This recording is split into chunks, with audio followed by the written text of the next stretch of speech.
Ponha-me como selo sobre o seu coração, como selo sobre o seu braço, porque o amor é tão forte como a morte, e o ciúme é tão duro como a sepultura. As suas chamas são chamas de fogo, são labaredas enormes. As muitas águas não poderiam apagar o amor, nem os rios afogá-lo. Ainda que alguém oferecesse todos os bens de sua casa para comprar o amor, receberia em troca apenas desprezo.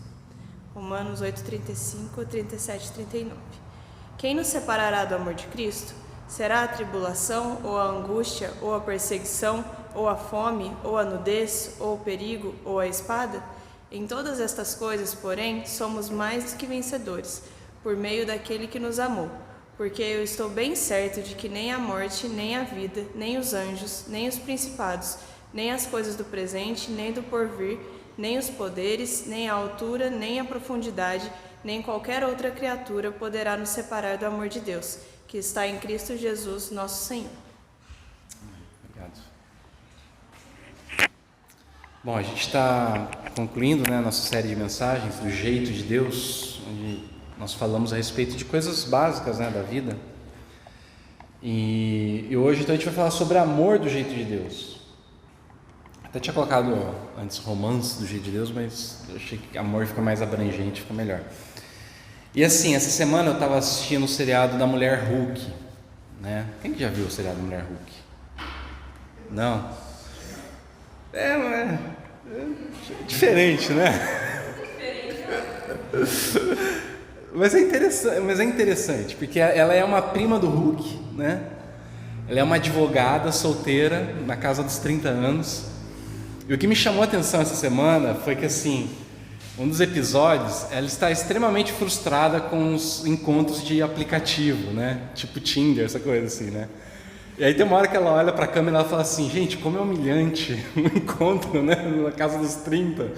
Porque, ela sai com os caras e só sai com um cara tosco, sabe? Que os caras não prestam atenção nela quando ela está conversando. Dá dó dela, sabe? E aí isso me chamou muita atenção, Porque apesar dessa, de ser uma fantasia na história do Hulk, e ela só consegue sair com os caras mais legaizinhos quando ela tá na forma de mulher Hulk, Que ela é grandona, fortona e tal.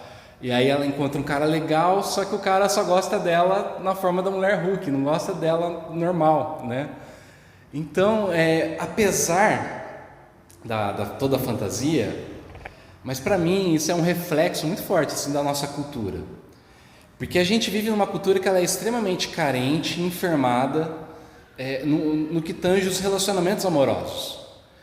E para mim ninguém percebeu isso melhor do que teve um discípulo do Freud chamado Otto Rank. Eu vou ser sincero, eu nunca li esse cara. Dizem que é muito difícil de ler ele, Então mas quem que eu li? Eu li um outro cara que em 1973 escreveu um livro traduzindo o Otto Rank, que é o Ernest Becker.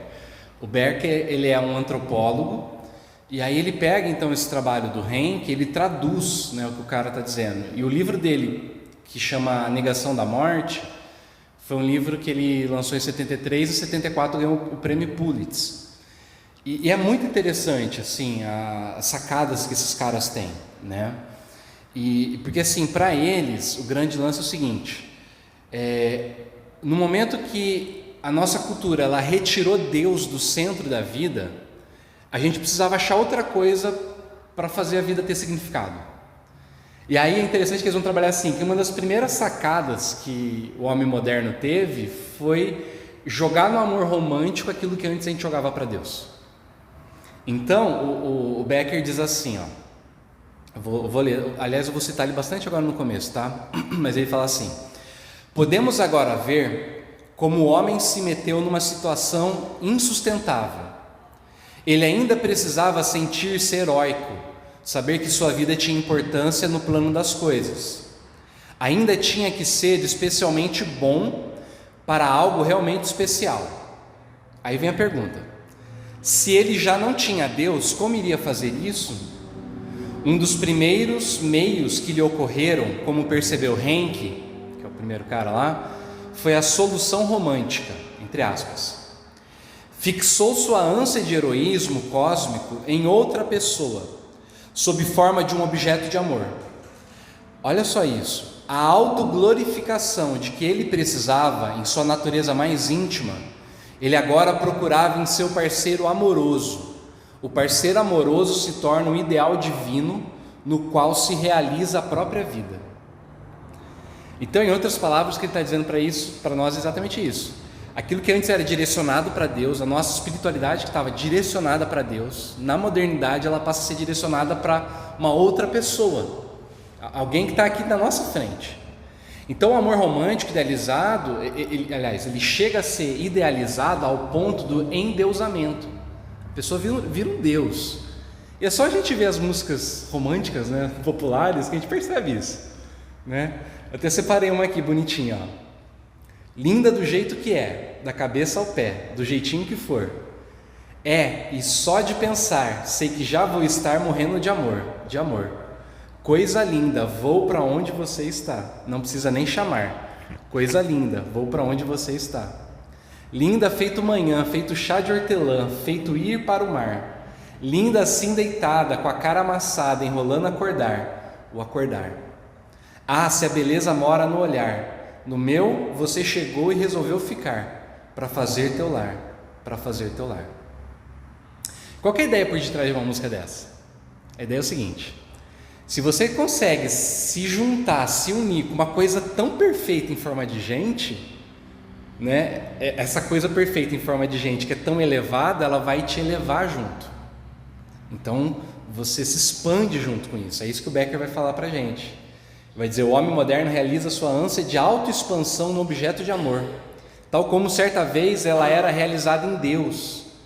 Afinal de contas, o que é que queremos quando elevamos o parceiro amoroso à posição de Deus? Queremos redenção, nada menos do que isso. Queremos que nos livrem dos nossos defeitos, de nosso sentimento de nada. Queremos ser absorvidos, saber que a nossa criação não foi em vão. Qual que é o grande problema disso? É que nenhum parceiro aguenta ou suporta o peso do endeusamento. Ninguém aguenta isso. Nem quem está endeusando outra pessoa e nem quem é endeusado pelas outras pessoas, né? Porque se você idealizar uma pessoa desse jeito, duas coisas acontecem. Primeiro, a adoração ela vira ressentimento. Quanto mais dependente daquele objeto você vai ficar, você começa a ficar ressentido. Por quê? Você se dedica tanto, né, para a pessoa, e às vezes, vai chegar uma hora que a pessoa não vai corresponder. E aí vem a segunda coisa, que é a frustração que você vai sentir quando você começar a perceber as imperfeições dessa pessoa, porque ela ainda é uma pessoa e ela ainda é imperfeita. Então isso vai gerando frustração e intolerância. E aí que entra aquilo que até a gente orou aqui, né, no momento de contrição, que a gente ataca muitas vezes as pessoas que a gente mais ama. Becker fala isso. Muitas vezes atacamos pessoas amadas e tentamos reduzi-las ao seu tamanho natural. Vemos que os nossos deuses têm pés de barro e por isso temos que romper com eles para nos salvarmos, para esvaziar o irreal superinvestimento que fizemos neles para segurar a nossa apoteose. Ou seja, você tem que diminuir a pessoa para você voltar a ser gente também, né? Porque foi tanto investimento ali que, sabe? E aí que muitas vezes as pessoas, né, a nossa cultura, ela vai cair por conta disso em outro extremo do amor romântico, que é o sensualista. O Becker mesmo que queria esse termo, né, o sensualista. O que é o sensualista? É a pessoa que ela desistiu do amor romântico e agora ela só quer sexo e diversão. Por quê? Se você investe exclusivamente no prazer físico, você está diminuindo a pessoa. Porque você só está considerando a materialidade. Você está deixando de lado os aspectos espirituais, morais, intelectuais, sociais. Você não está convivendo com a pessoa como um todo. É só uma parte dela. Então você está diminuindo ela, né? Então o sensualista ele tenta se sobressair usando a virilidade, né? A preocupação é mostrar desempenho, sabe? Quantas pessoas eu consigo sair numa noite, né? E por quê? Porque isso vira também uma forma de autojustificação. Tá vendo como eu sou bom? Tá vendo quantas pessoas me querem, né? Tá vendo como que... Carnaval tá aí, né? Então, o resultado, o Becker vai falar, o resultado é a mística da Playboy. excesso de ênfase sobre o corpo como um objeto puramente sensual. E aí eu lembrei do Filipianos, até pus na reflexão aí da liturgia de vocês, para vocês olhem. O Yancey tem um livro dele que chama Encontrando Deus em Lugares Inesperados. É muito interessante que ele fala assim, que ele percebe que alguns amigos dele, e eu percebo isso também em alguns amigos meus, a única experiência de transcendência que a pessoa tem é no sexo. Porque o sexo tem uma mística, né? Tem um negócio assim que não dá pra... Cara, você pode saber tudo na teoria, mas na hora da prática tem um lance assim que sei lá, que vai além. E aí a pessoa se lança nisso na tentativa de alcançar essa coisa, sabe, assim, esse mais, esse além. Então o Becker conclui assim: não admira que a mística sexual seja um credo tão superficial. Ela tem que ser praticada por aqueles que perderam a esperança no heroísmo cósmico, que reduziram seu significado somente ao corpo e a este mundo. Não admira também que as pessoas que a praticam se tornam tão confusas e desesperançadas quanto os amantes românticos. Querer demasiadamente pouco do objeto amoroso provoca tanto o próprio fracasso quanto querer demais. Eu queria focar nisso. Querer de menos do objeto amoroso, mística sexual, provoca tanto o próprio fracasso quanto querer demais, endeusamento. Então, a nossa cultura está nesses dois polos, eu percebo. De um lado tem uma idealização do amor romântico, você endeusa a pessoa, e do outro você quer de menos a pessoa, quando você cai na mística sexual. E aí a pergunta é, será que não tem um equilíbrio, né? Será que não tem uma coisa mais saudável para a gente viver? E eu creio que sim. E é isso que significa a gente viver o amor do jeito de Deus, tá? E aí é muito legal porque, assim, ao contrário do que muitas pessoas acreditam, a Bíblia e a espiritualidade cristã, elas não são contra o corpo, contra o sexo, contra o amor romântico. Muito pelo contrário. É na Bíblia e na espiritualidade cristã que você vai achar uma visão mais equilibrada no que tange amor entre duas pessoas, que a gente vai chamar aqui de amor erótico, né? Um homem e uma mulher. Você vai encontrar isso na Bíblia. E o livro que melhor descreve isso daí, essa beleza do amor erótico, é o livro de Cantares, ou Cântico dos Cânticos, que a gente leu aqui no comecinho. Até o Eugene Peterson, né, na tradução dele do livro, ele fala assim na introdução do livro: podemos dizer que o livro faz uma conexão entre o amor conjugal e o sexo, uma conexão muito importante e bíblica. Alguns eliminariam o sexo ao falar de amor, supondo que se estão tornando mais santo. Outros, quando pensam em sexo, não consideram amor. O Cântico dos Cânticos proclama uma plenitude integrada a tal ponto que ocupa o centro do ensinamento cristão sobre o amor, comprometido e dedicado ao mundo que parece se especializar em sexo sem amor. Então, assim, gente, Flavinha, pega um copinho d'água para mim, por favor.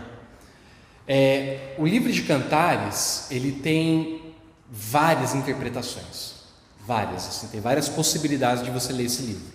Eu tive que escolher uma, que eu achei que foi a mais coerente até com a mensagem. Então a minha interpretação do livro que eu escolhi é assim: a gente vai trabalhar esse livro como se ele fosse uma história de amor única, tá? Com começo, meio e fim, que conta a história de um casal de camponeses, um pastor e uma pastora, tá? Que se amam e que eles vão viver assim, o momento da descoberta do amor, o desejo um pelo outro até o casamento.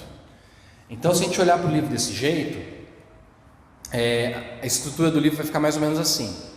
A primeira parte do livro fala sobre assim, o casal anseia um pelo outro, tá? Vai do capítulo 1 até o final do capítulo 2. Então tem vários poemas mostrando isso.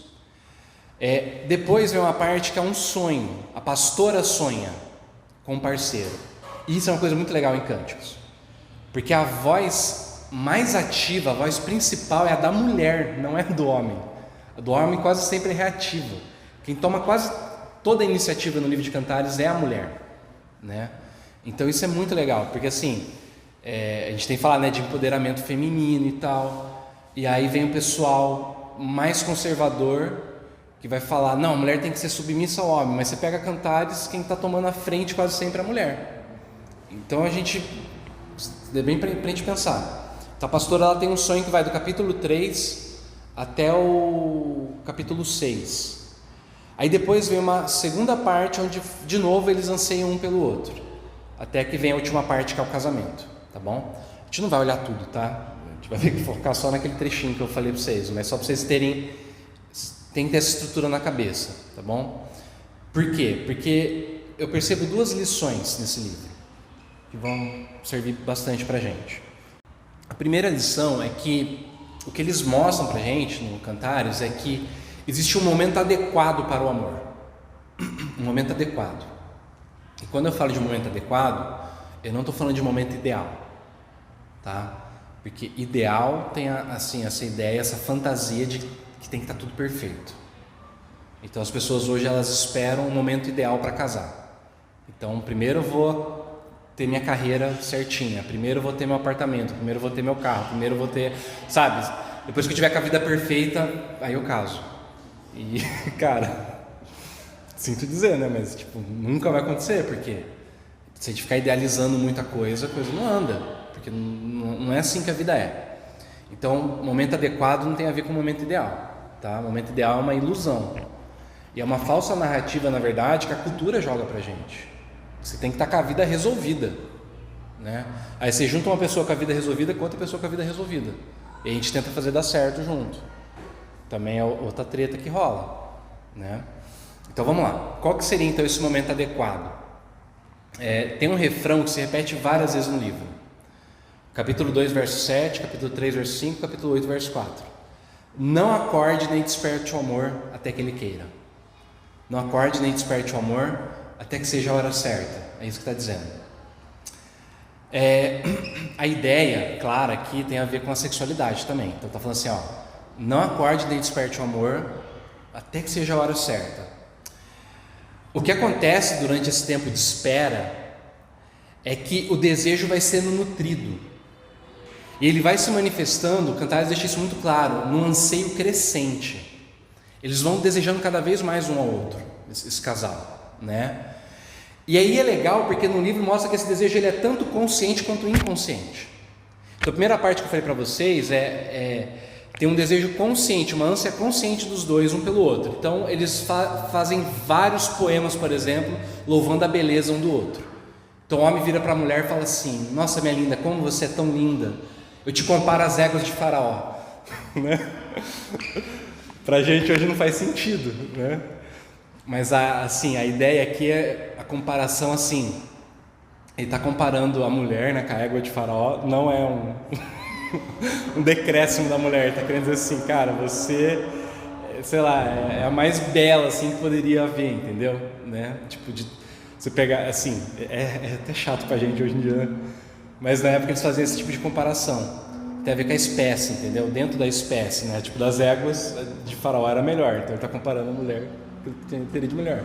A mulher vai falar: você é como é que fala? Tua perna é como colunas de mármore, seus pés são como ouro polido e tal. E aí você vai estudar, você vai ver assim, ela está comparando ele como uma imagem de um deus, os deuses que tinham nos templos. Então está dizendo, né, as músicas populares aqui, né, você é um deus, né? Então aí tem vários desses poemas. Então assim, isso daí vai aumentando o desejo que um tem pelo outro.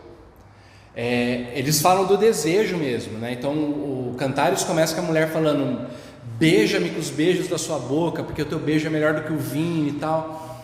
Então tem um anseio consciente, eles desejam um ao outro.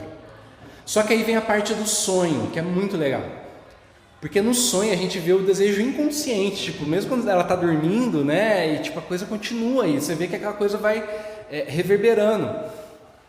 Tanto é que assim, gente, Cantares é extremamente erótico. É extremamente erótico. Dizem que em Israel, enquanto os meninos eles eram menores de idade, eles não podiam ler Cantares. Porque quando traduz para o português, a gente perde a coisa. Mas assim, tem partes que é extremamente explícita até, tipo, a união sexual dos dois. Então, e principalmente nessa hora do sonho, eles descrevem muito disso. Então a gente percebe que é um sonho porque tem tudo aquilo que tem no sonho. Tem o desejo erótico, tipo, de um pelo outro.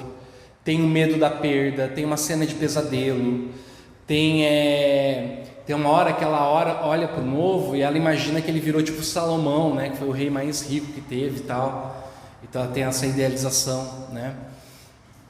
E por que a gente acha que é um sonho? Porque no 3:1 começa assim essa parte. De noite na minha cama busquei o amado de minha alma, busquei, mas não achei. Aí lá no 5:2 vai falar, eu dormia, mas meu coração estava acordado. Então tem tudo aquilo que tem um sonho, né? Essa coisa que está dentro do inconsciente.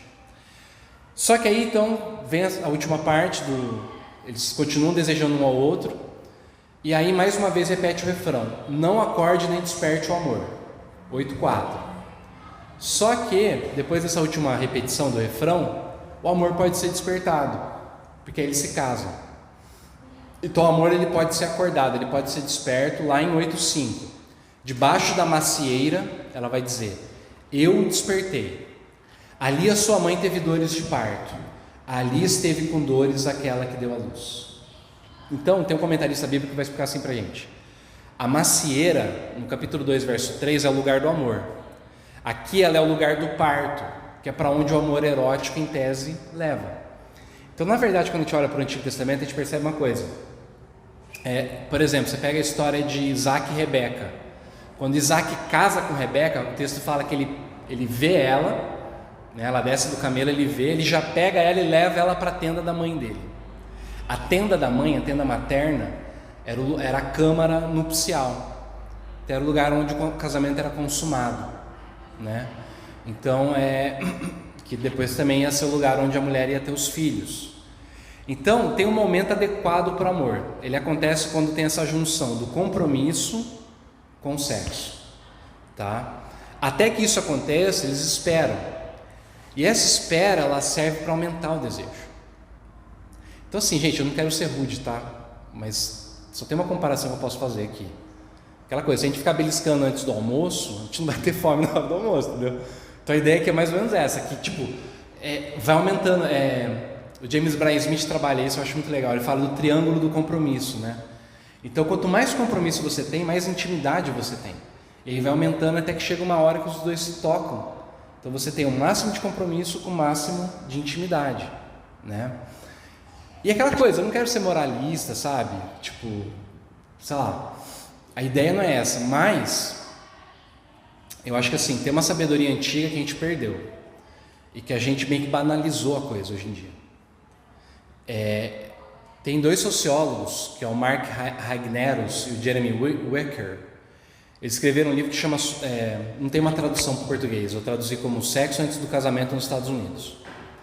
E é muito legal esse livro porque assim, eles mostram várias pesquisas empíricas, que elas desconstroem um monte de coisa que a nossa cultura diz que é normal, diz que tipo, sabe, vai dar certo. Então, por exemplo, quanto antes o sexo for introduzido num relacionamento, melhor para mantê-lo. Então, as pessoas acham, né? Tipo, sai a primeira vez no primeiro encontro, já tem sexo. Porque acha que isso vai fazer a pessoa ficar mais junta. Só que na prática o que acontece é a lei do micro-ondas. Tudo que esquenta rápido, esfria rápido. E aí tipo, as pessoas não conseguem se conectar. Outra coisa, as pessoas acham assim, melhor fazer um test drive, melhor você morar junto para depois casar. Só que as pesquisas vão mostrar que quando você mora junto antes de casar, a chance de não chegar a casar é muito maior do que se você casar de fato. Ou então a chance de você se divorciar é maior quando você pula essa parte. Então, aquela coisa, eu acho que todo mundo aqui é grandinho, né? E, sei lá, não quero ser aquele pastor de acampamento de jovens, sabe? Que faz terrorismo, não é isso. Mas, eu acho que assim, tem algumas coisas que a gente precisa pensar, a gente precisa levar em consideração. Será que de fato, tipo, aquilo que a gente vai vivendo, conforme a cultura vai colocando pra gente, será que isso é saudável? Será que isso, no final das contas, será que gera felicidade? Será que gera, sabe assim? Porque me parece que tem essa sabedoria antiga que mostra que quanto mais você investe em criar um vínculo que vá além da satisfação sexual, mais solidificada fica a relação. Por quê? Porque tem um compromisso que protege a intimidade. Então, se a gente ignora isso, sabe, a gente vai sabe, a gente vai ficando infeliz, a gente vai vivendo uma coisa meio atrapalhada, né? Isso leva a gente para o segundo ponto, que é um modelo adequado para o amor. Então, a Marileu, né, tipo, Cantares lá fala: ponha-me como selo sobre o seu coração, como selo sobre o seu braço. A ideia do selo tem a ver com aliança, tá? Aliança é um relacionamento que implica em... Sabe o que é uma aliança? É um relacionamento que é o seguinte: você tem um compromisso no presente, onde você se compromete a ser fiel a esse compromisso, independente do que aconteça no futuro. Então, o que firma uma aliança são as promessas futuras. E a fidelidade a essas promessas é o que vai fazer com que essa aliança vá até o final. Então, aliança não tem a ver com o que a pessoa está sentindo ali na hora. Porque quando a gente está apaixonado, a gente fala, né? Cara, por você eu beberia o mar, né? Tipo, atravessaria o mar, né? Pela pessoa. E aí nós, sei lá, cara, 1 quilômetro nadando e você está desistindo já, né? Porque na vida real não é assim. Então, a aliança, mas a aliança vai ser esse compromisso onde você vai, assim, empenhar a tua palavra de que você vai ser fiel, que você vai estar com aquela pessoa, independente do que vem acontecer lá na frente. E é essa fidelidade que vai criar estabilidade para a relação. Então eu fiz o casamento da Flavinha e do Ricardo, né? E no casamento deles eu contei para eles a história do Ulisses, da Odisseia. Foi muito legal que o pessoal só lembra da história, né, até hoje. Mas é uma história muito boa, porque assim, diz lá na Odisseia, né, que quando Ulisses tinha que atravessar a Ilha das Sereias, ele sabia que as sereias cantavam e elas atraíam os marinheiros para o mar. Então o que ele faz? Ele bota cera no ouvido dos marinheiros para eles não escutarem um canto. Só que ele fica sem a cera porque ele precisava meio que comandar. Então o que ele faz? Ele pede para o pessoal amarrar ele no mastro. Porque mesmo ele ficando louco, né, tipo de vontade de se jogar no mar, ele estava amarrado no mastro e não ia se matar. E é o que acontece? Ele fica amarrado no mastro e o pessoal com o ouvido tapado. Então ele escuta o canto, mas ele não se joga no mar.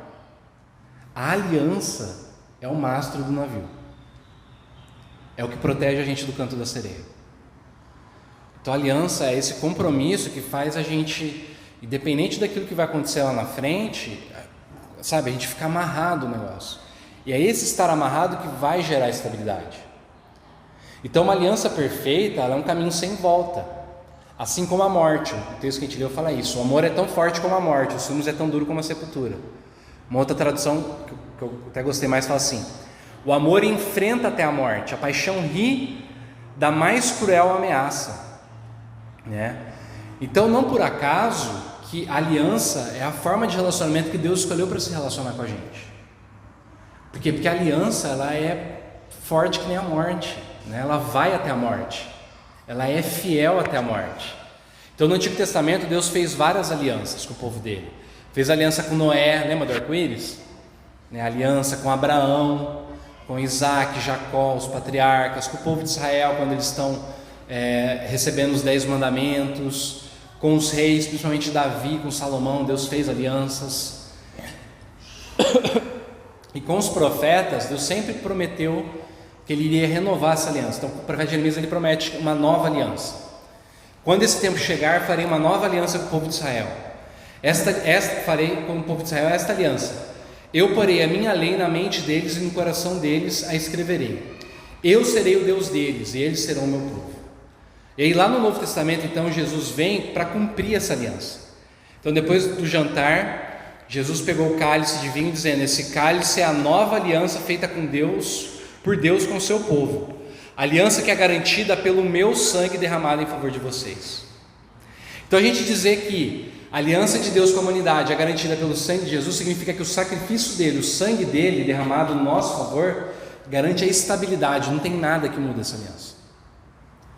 Então a gente, independentemente das circunstâncias, a gente pode saber que o amor de Deus por nós, ele não muda. Então é isso que Paulo vai falar lá no Novo Testamento, né? Na carta aos Coríntios. Ele pergunta: quem separará a gente do amor de Cristo? De Deus em Cristo? Serão as situações difíceis? Fome, perseguição, violência? Serão as forças poderosas do mundo, os anjos, os demônios, o tempo, a distância, a morte, a vida? Nada nos separará do amor de Deus que está em Cristo Jesus. Então, gente, o que seria amor do jeito de Deus? É aquele amor que espera o momento adequado para juntar o sexo com o compromisso e que faz isso a partir de uma aliança, tá? O que significa na prática pra gente? Cara, eu fiquei angustiado quando eu estava preparando a mensagem, porque assim, ó, eu estou falando com vocês, assim, para mim é muito assunto e tipo, eu sei que eu não consigo falar tudo, manja, e eu até queria abrir aqui pra gente conversar de repente, mas assim, eu fiquei muito angustiado com isso, porque eu acho que daria pra gente ficar uma semana falando sobre isso, tá? E eu até queria ouvir o feedback de vocês, mas como não dá, que eu tenho um tempo curto, eu queria deixar então algumas aplicações bem práticas, tá? Então, para você que é solteiro, que não namora, tá? Eu quero te dar um conselho. Meu conselho é o seguinte: cuidado com as idealizações de um parceiro, porque ninguém suporta o peso do endeusamento, né? Então, o segredo é: ame mais a Deus do que a pessoa. Se você não conseguir amar mais a Deus do que amar a pessoa, você vai acabar endeusando essa pessoa, idolatrando essa pessoa, e isso vai se tornar uma coisa insustentável lá na frente. Ninguém aguenta esse peso. Então, se você está solteiro, está procurando alguém, meu conselho é esse: ame mais a Deus do que qualquer outra pessoa, porque aí você vai conseguir colocar a pessoa tipo no lugar certo. E aí, o que significa a gente amar a Deus? É a gente obedecer à vontade de Deus. Então, entra tudo isso que eu falei, assim, sabe? Até o lance do triângulo e tal, entendeu? De você, assim, procurar juntar compromisso com intimidade, de uma forma saudável, entendeu? Uma forma, sabe, assim, que vai construir uma relação que ela seja saudável, que ela se sustente com o passar do tempo, entendeu? Se você é solteiro, mas namora ainda, tá? Eu diria o seguinte: cuidado com as idealizações de futuro. Então, assim, ao invés de tentar resolver a vida, sabe, assim, resolver todos os problemas para poder casar, casa com alguém que está a fim de resolver os problemas junto com você, entendeu? Sabe, procura alguém que vai ser parceiro para resolver os problemas, porque se você quiser colocar a tua vida em ordem antes, não vai dar certo. E aí vai acabar que você vai construir uma vida sozinho, outra pessoa vai construir uma vida sozinha, depois juntar duas vidas que estão tão separadas vai ser bem difícil. Então, não espera estar tudo em ordem, sabe? Tipo, cresce junto, entendeu? Né? Controla a ambição um pouquinho, tá? Se você é divorciado ou divorciada, o conselho é o seguinte: cuidado para você não expor tua vulnerabilidade para alguém que não valoriza ela. Porque depois que a gente já foi casado, a gente teve uma vida a dois, é muito mais difícil a gente estar no encontro e a gente segurar até a questão da sexualidade e tal, se a gente já viveu isso, é bem mais difícil. Então, meu conselho é o seguinte: nudez tem a ver com vulnerabilidade. O conselho que eu te daria é o seguinte: não fique nu diante de uma pessoa se você não está disposto a ficar nu em todas as áreas da tua vida, entendeu? Emocionalmente, socialmente, sabe, moralmente, tudo. Se você não estiver disposto a abrir toda a tua vida para a pessoa, sabe, não foca só no corpo, né? Porque você vai se machucar, vai machucar a pessoa muitas vezes, né? E não vai caminhar legal. Se você está casado, meu conselho é o seguinte: renove a tua aliança através de uma vida sexual saudável. Eu quero até ler aqui um trechinho do livro do Tim Keller, que ele fala assim, ó: o sexo é talvez o meio mais poderoso que Deus criou para ajudar você a se entregar inteiramente a outro ser humano. É o modo designado por Deus para que duas pessoas digam uma à outra: pertenço completa, inteiramente e exclusivamente a você. O sexo não deve ser usado para dizer nada menos do que isso. Portanto, de acordo com a Bíblia, a aliança é um pré-requisito para o sexo.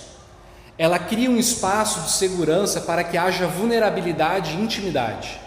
Mas, embora a aliança de casamento seja necessária para o sexo também é necessário para a manutenção da aliança.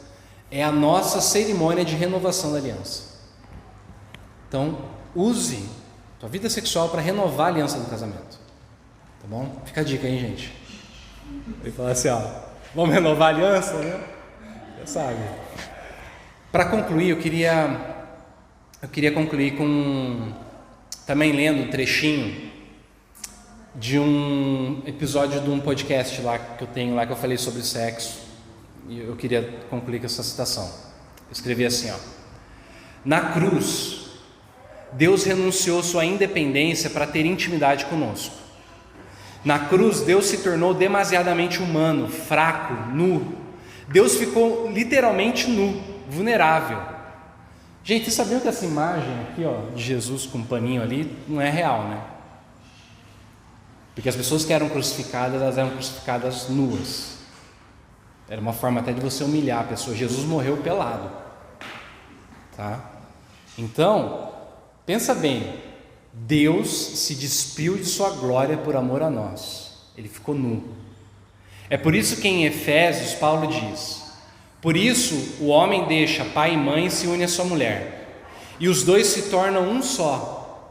Esse é um grande mistério, mas ilustra a união entre Cristo e a igreja. Isso significa que o sexo, tornar-se um com o outro, é a metáfora mais vívida de nossa união com Deus, e é por isso que ele é tão sagrado. Então, eu sei que não é fácil, tá?